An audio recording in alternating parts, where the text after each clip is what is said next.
Existe uma verdade que Jesus pregou mais do que qualquer outra, mais do que o amor, mais do que a prosperidade, mais do que a bênção. E hoje, na maioria dos púlpitos, ela quase nunca é mencionada. Jesus falou do inferno mais vezes do que falou do céu.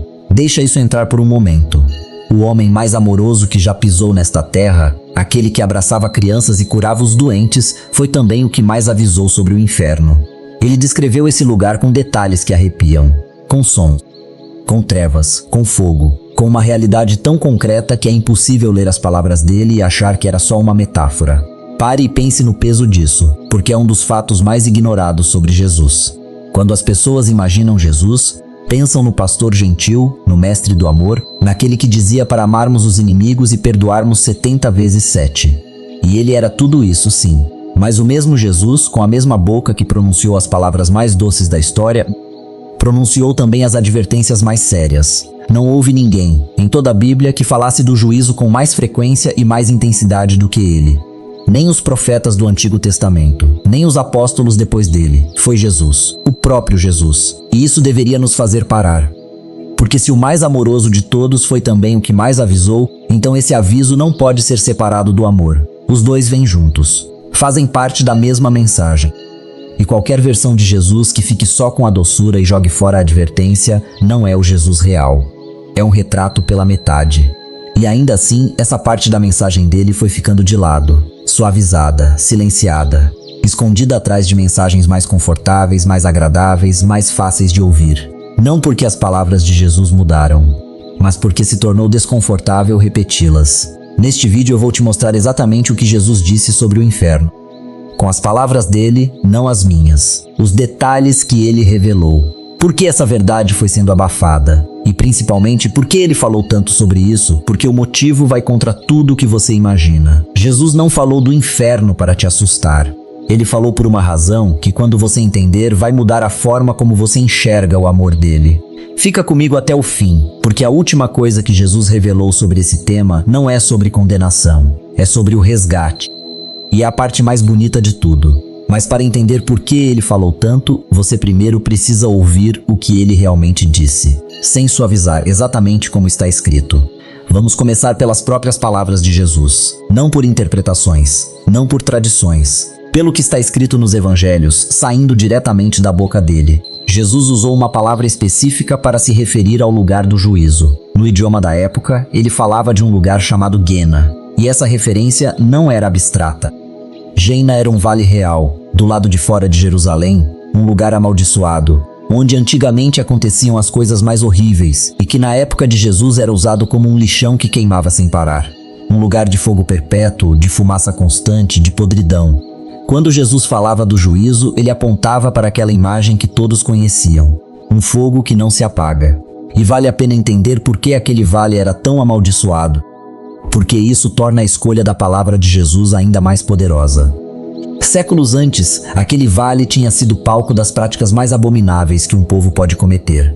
Ali, pessoas chegaram a sacrificar os próprios filhos ao fogo, em rituais a falsos deuses. Era o lugar da maior corrupção, da maior perversão do coração humano, o ponto onde a humanidade tinha descido ao mais baixo.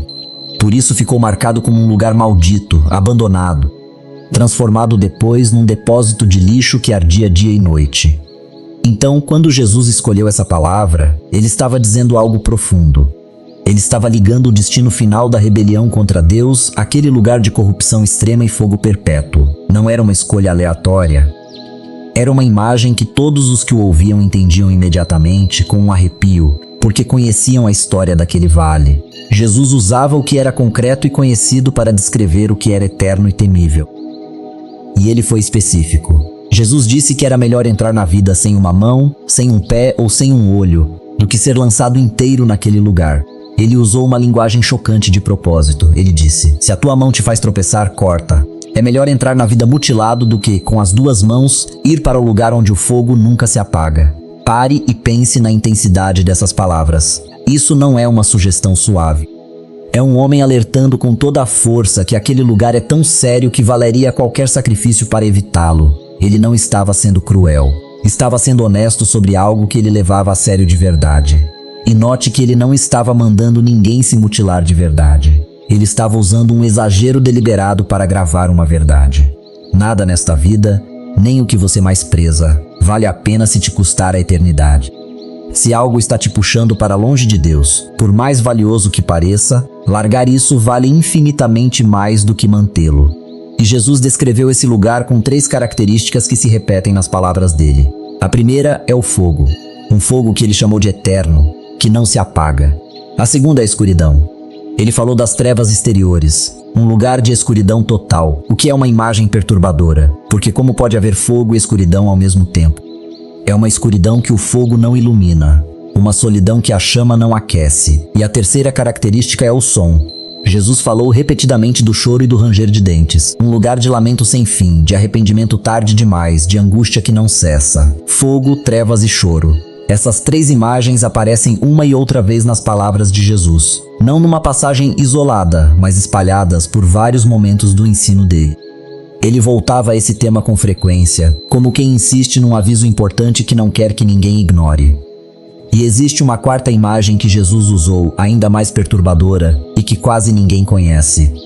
Ele falou de um verme que não morre. Ele disse, ao descrever aquele lugar, que ali o verme deles não morre e o fogo não se apaga.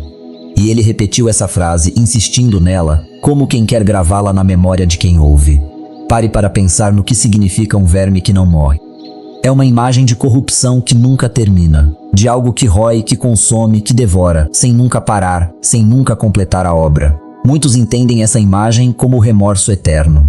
A consciência que rói a alma para sempre, lembrando de cada escolha, de cada aviso ignorado, de cada porta que esteve aberta e não foi atravessada. Um arrependimento que não traz alívio, porque chegou a tarde demais. Não é apenas dor física, é a agonia de uma alma que sabe, com clareza absoluta, onde está e por quê.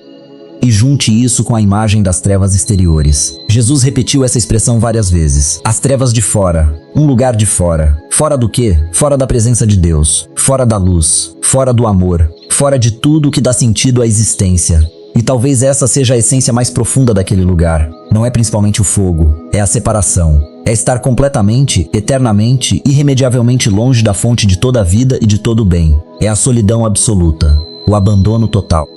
A ausência de Deus levada ao extremo. Porque pense nisto. Tudo de bom que você já experimentou nesta vida, cada momento de amor, de paz, de alegria, de beleza, veio no fundo de Deus mesmo que você não percebesse. Ele é a fonte. E um lugar de separação total dele seria um lugar onde nada disso existe, nem uma gota, nem um raio de luz, nem um instante de alívio. Só a ausência, para sempre. Foi isso que Jesus tentou nos fazer entender. E foi por isso que ele usou as imagens mais fortes que a linguagem humana permite. E aqui eu preciso parar um segundo com você.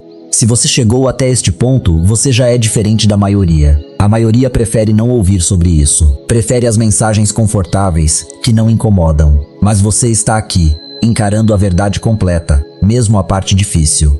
E é exatamente por pessoas como você que este canal existe.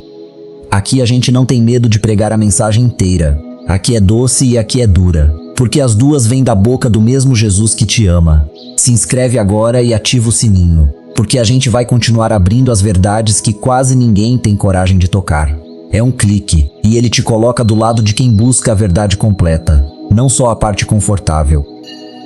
Agora, uma das coisas mais impressionantes que Jesus revelou, uma história que ele contou e que muda tudo. Entre tudo o que Jesus ensinou sobre esse tema, existe uma passagem única, porque na maioria das vezes Jesus falava do juízo em termos gerais. Mas houve uma vez em que ele contou uma história detalhada, com 2 personagens, descrevendo o que acontece depois da morte. E é a descrição mais vívida que temos, saída diretamente da boca dele. E preste atenção a um detalhe importante antes de ouvir a história. Muitos tentam dizer que essa era apenas uma parábola, uma figura de linguagem sem realidade concreta. Mas existe algo curioso aqui. Em todas as outras parábolas, Jesus falava de personagens genéricos. Um semeador, um rei, um pai. Nunca dava nomes, mas nesta história ele deu um nome. Ele chamou o mendigo de Lázaro. É a única vez em que Jesus nomeia um personagem dentro de uma história assim. E muitos veem nisso um sinal de que ele não estava contando uma ficção qualquer, mas descrevendo uma realidade concreta, com pessoas reais, num lugar real. Como quem relata, não como quem inventa. Ele contou sobre 2 homens. Um era rico, vivia no luxo, vestia as melhores roupas, comia os melhores banquetes todos os dias. O outro era um mendigo chamado Lázaro, coberto de feridas, que se deitava à porta do rico desejando apenas as migalhas que caíam da mesa. 2 mundos. Um no topo, outro no fundo. E os 2 morreram. E aqui a história vira de uma forma que ninguém esperava. O mendigo Lázaro foi levado pelos anjos a um lugar de consolo e paz. E o rico se viu num lugar de tormento. Repare no que Jesus está fazendo.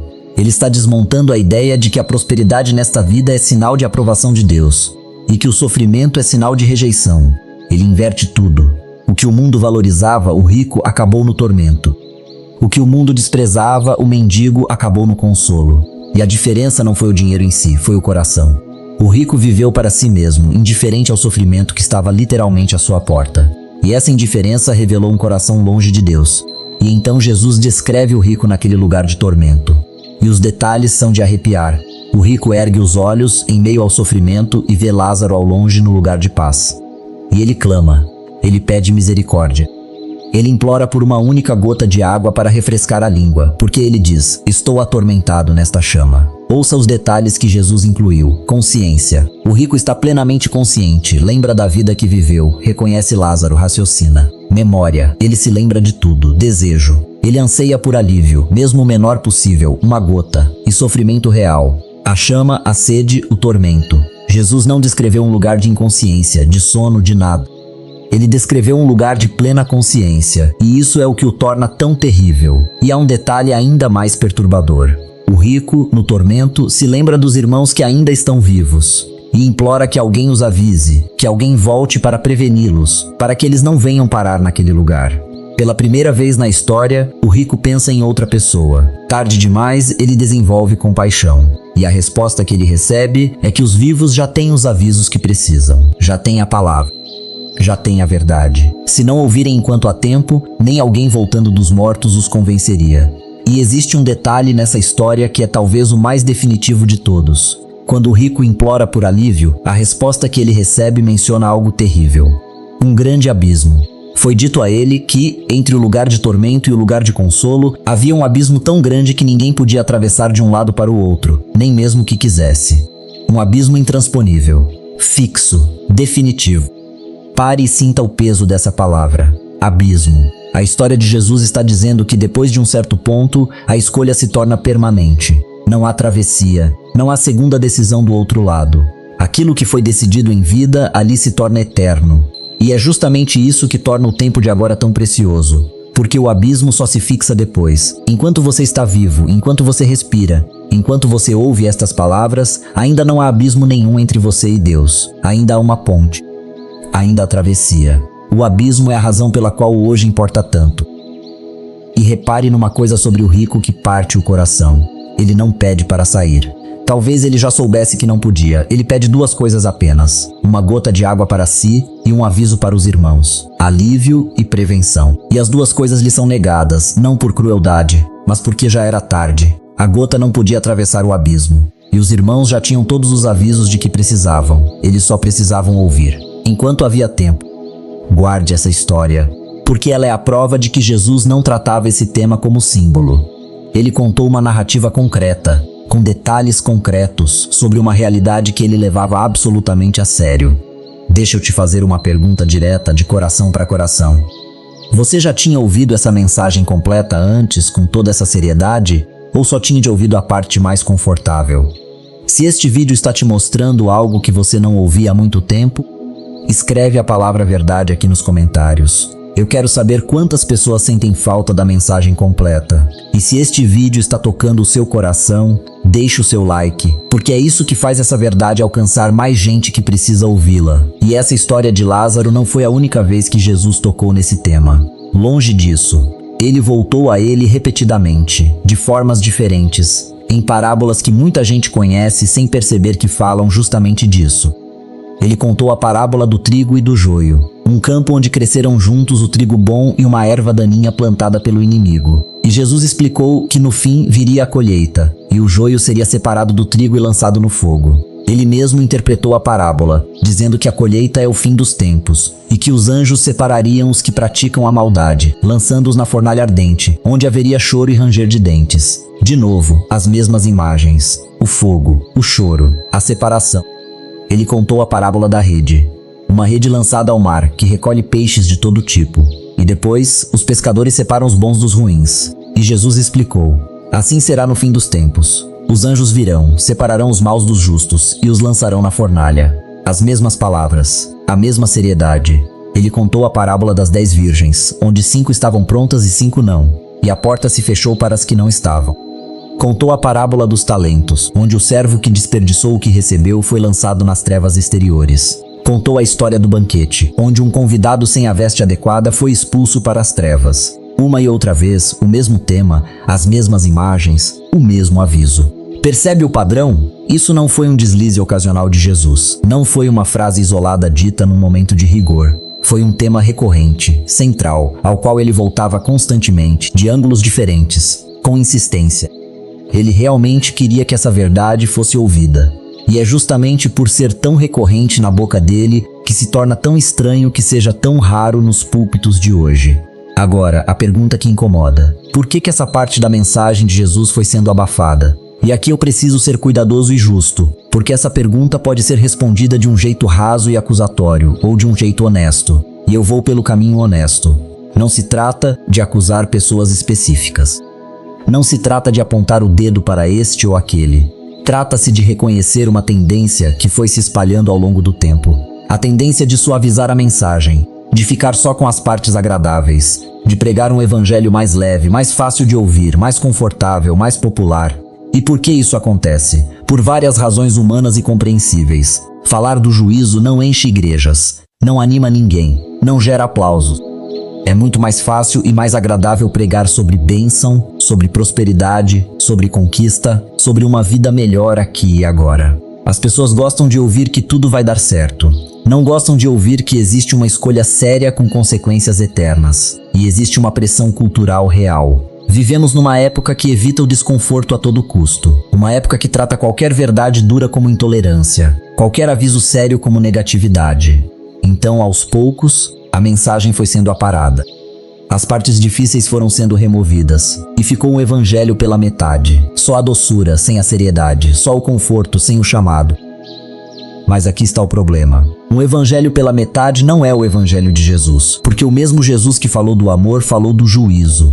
O mesmo que abraçava crianças avisava sobre o fogo. E se você tira metade das palavras dele, você não fica com Jesus mais amoroso. Você fica com um Jesus incompleto, um retrato editado. Uma versão que cabe no gosto das pessoas, mas que não é a realidade. E pense no que essa versão editada realmente rouba das pessoas.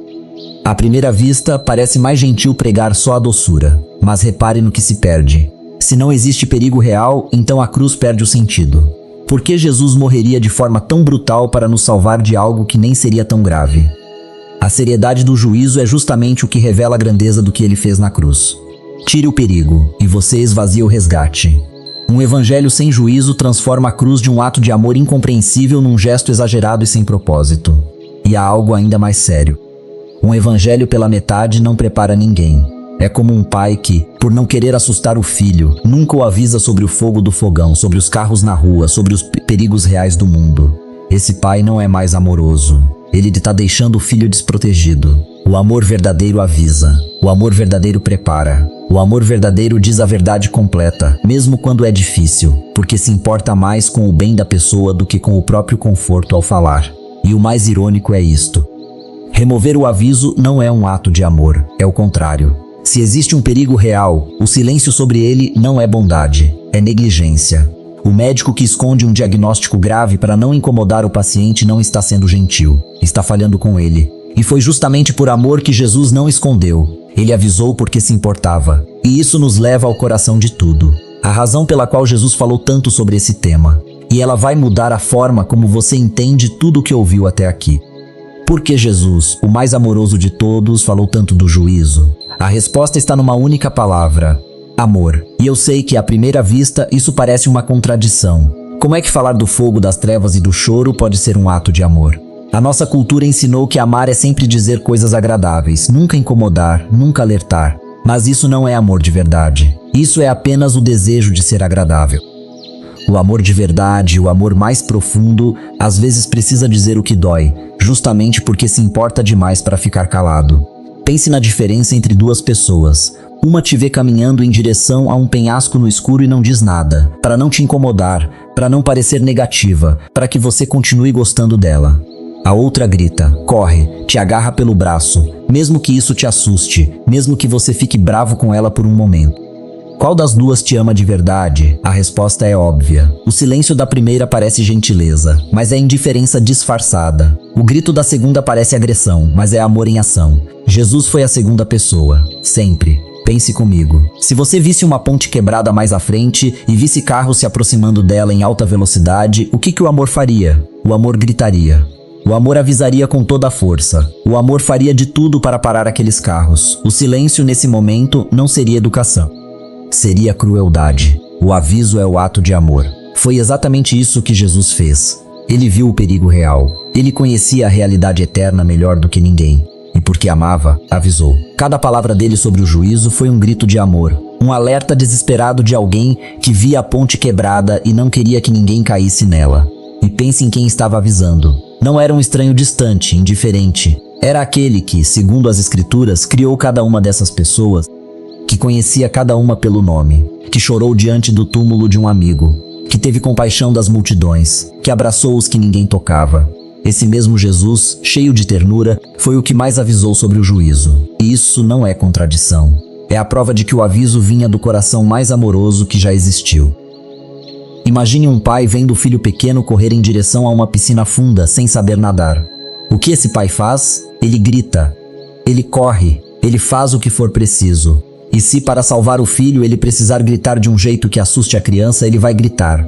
Não porque queira assustar, mas porque o susto de um segundo é infinitamente melhor do que a tragédia permanente. O grito assustador do pai é, na verdade, o som mais amoroso do mundo naquele momento. Foi assim que Jesus falou do juízo. Como um pai gritando para um filho que corre em direção ao perigo. As palavras eram duras porque o perigo era real, mas por trás de cada palavra dura havia um coração desesperado para salvar. E quem entende isso para de ver os avisos de Jesus como ameaças e passa a vê-los como o que realmente são. Os gritos de amor mais intensos já registrados na história. O aviso não contradiz o amor. O aviso é a prova do amor. E veja o que Jesus fez a seguir, porque é isto que muda tudo. Ele não se limitou a avisar sobre o perigo. Ele fez algo mais. Ele mesmo foi até a ponte. Ele mesmo se colocou no lugar do perigo para que você não precisasse enfrentá-lo. Porque a mesma boca que avisou sobre o fogo foi a boca que disse: "Eu vim buscar e salvar o que estava perdido." O mesmo Jesus que descreveu o juízo com detalhes foi o que subiu numa cruz para que você tivesse um caminho de escape. Ele não avisou de longe, indiferente. Ele avisou e depois pagou o preço, com o próprio sangue, para abrir uma saída. E entenda o que aconteceu naquela cruz, porque é o coração de tudo. Se o juízo era real, se o perigo era verdadeiro, então alguém precisava pagar. A justiça não pode simplesmente ignorar o mal, assim como um juiz honesto não pode simplesmente fingir que o crime não aconteceu. E foi aí que o amor e a justiça se encontraram de uma forma que ninguém esperava. Jesus, o próprio Deus feito homem, se colocou no lugar do réu. Ele tomou sobre si o juízo que era nosso. Ele atravessou ele mesmo, o abismo, para construir uma ponte com o próprio corpo. Pense na cena da cruz com esses olhos. Aquela escuridão que cobriu a terra no momento em que ele morria. Aquele grito de abandono que ele deu. Muitos entendem que naquele instante, Jesus experimentou em si mesmo a separação, as trevas exteriores, o peso do juízo, para que nós nunca precisássemos experimentar. Ele entrou na escuridão para que você pudesse ficar na luz. Ele bebeu o cálice amargo até o fim, para que a você fosse oferecido o cálice da vida. É por isso que a mensagem sobre o juízo, longe de ser cruel, é o pano de fundo que faz a cruz brilhar. Sem entender do que fomos salvos, nunca entenderemos o tamanho do amor que nos salvou. É como alguém que foi resgatado de um prédio em chamas sem nunca ter visto as chamas. Ele agradece, mas não entende. Já quem viu o fogo de perto, quem sentiu o calor, quem sabe o que teria acontecido, esse abraça o bombeiro com lágrimas nos olhos. A seriedade do perigo é o que transforma a gratidão em adoração. Entendeu agora por que ele falou tanto? Não era ameaça, era resgate. Ele não descreveu o perigo para te condenar. Ele descreveu para que você fugisse dele a tempo, pela porta que ele mesmo abriu.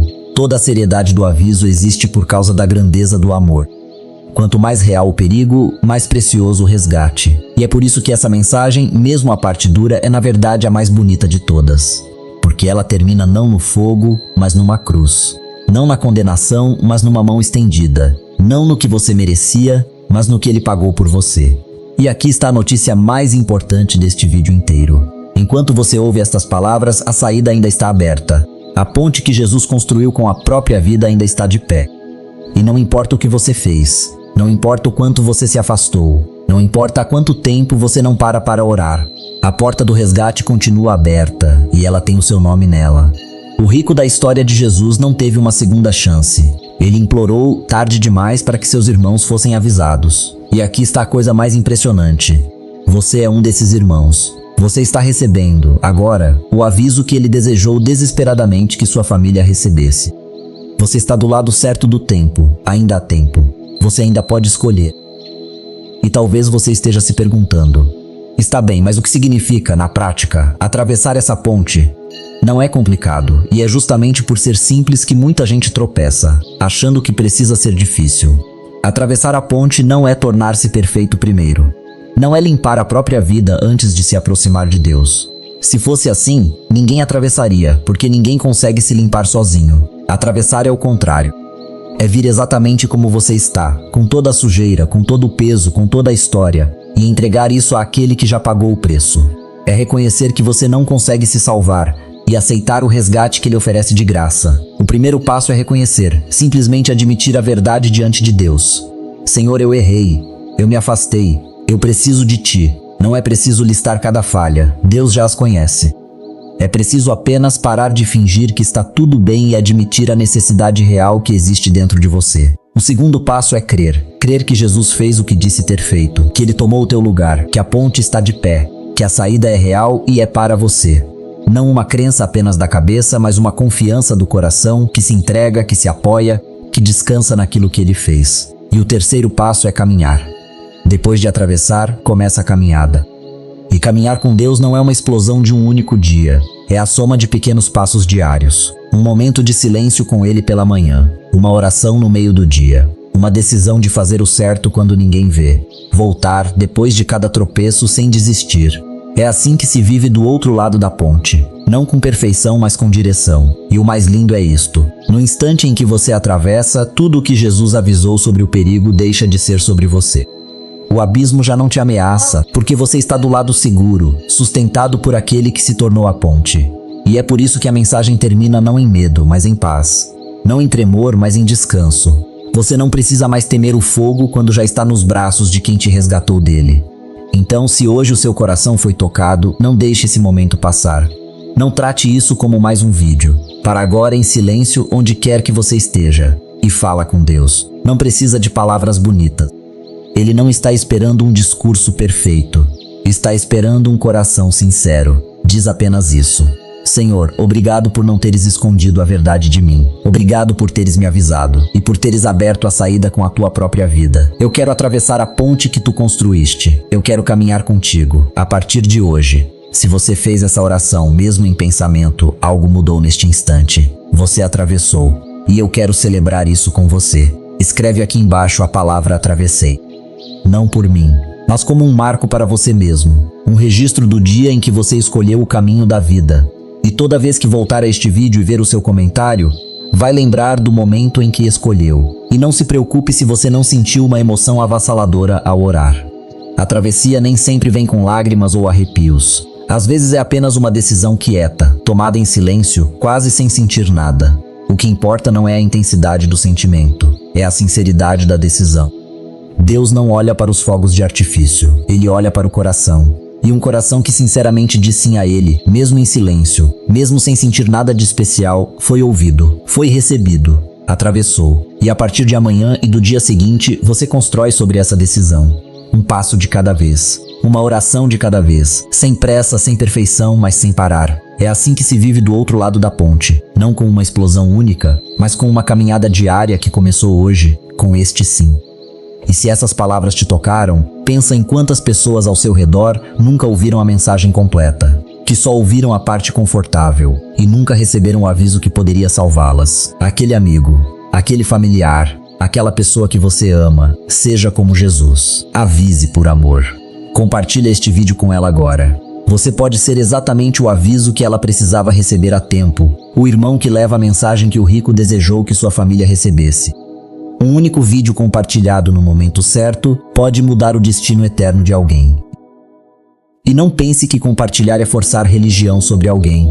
Não é. É o mesmo que você faria se soubesse de um perigo real que ameaça alguém que você ama. Se você soubesse que a ponte que essa pessoa vai atravessar está quebrada, você avisaria, sem hesitar, mesmo correndo o risco de ela não gostar no momento. O amor verdadeiro corre esse risco. Prefere avisar e ser mal interpretado do que ficar calado e ver a pessoa cair. Compartilhar esta mensagem é exatamente isso. É amar o suficiente para avisar, como Jesus amou o suficiente para nos avisar a todos. Nós estamos vivendo um tempo em que a verdade completa é cada vez mais rara. E ninguém sabe o dia nem a hora. Mas todos nós sabemos de uma coisa. Hoje a ponte ainda está de pé. Hoje a saída ainda está aberta. Hoje ainda é tempo. Jesus falou do inferno mais do que qualquer um. Não porque fosse cruel, mas porque era honesto. E não porque quisesse te condenar, mas porque quis, com toda a força, te salvar. A parte dura da mensagem dele sempre foi, no fundo, a prova mais forte do amor dele. Porque só quem ama de verdade tem coragem de avisar sobre o perigo e depois pagar o preço para te tirar dele. E quero que você leve uma última imagem com você quando este vídeo terminar. Imagine que você está numa casa em chamas, dormindo, sem saber. E imagine que alguém, arriscando a própria vida, entra no fogo, te acorda aos gritos e te carrega para fora. Naquele momento, os gritos dele não te pareceriam rudes, as sacudidas não te pareceriam agressivas. Você entenderia, pelo resto da vida, que cada grito e cada sacudida foram atos de puro amor, que sem eles, você teria morrido dormindo. Foi exatamente isso que Jesus fez. As palavras duras foram os gritos, os avisos foram as sacudidas, e a cruz foi o momento em que ele entrou no fogo e te carregou para fora, pagando com a própria vida o preço do teu resgate. Tudo, do começo ao fim, foi amor. O aviso e o resgate, a verdade dura e a mão estendida. As duas coisas sempre foram a mesma coisa, amor. Que você receba essa mensagem completa como ela é, não como uma ameaça, mas como um abraço. O abraço de alguém que preferiu te dizer a verdade dura a te deixar caminhar cego rumo ao perigo, e que, tendo te avisado, abriu os próprios braços numa cruz para ser ele mesmo, a tua saída. E fica comigo neste canal, porque essa jornada está apenas começando. Ainda vamos abrir o que Isaías viu do juízo, as visões de Enoque através dos céus, o que João testemunhou em Patmos, tudo aquilo que a mensagem completa revela, a doce e a dura, porque as duas vêm do mesmo Deus que te ama. Um vídeo de cada vez, uma verdade de cada vez. E você não vai querer perder o que vem a seguir. Se este vídeo abençoou a sua vida, deixe o seu like, se inscreve, ativa o sininho e compartilha.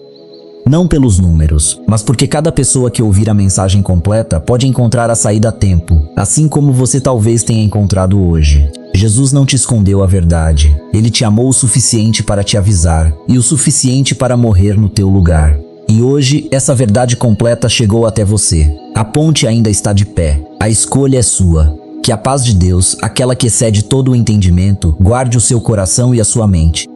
Que a mesma voz que avisou por amor te guie todos os dias. E que você, tendo ouvido a verdade completa, nunca deixe para depois aquilo que pode ser decidido agora. Nos vemos no próximo vídeo. Que Deus te abençoe grandemente. E até lá, permaneça no caminho da vida.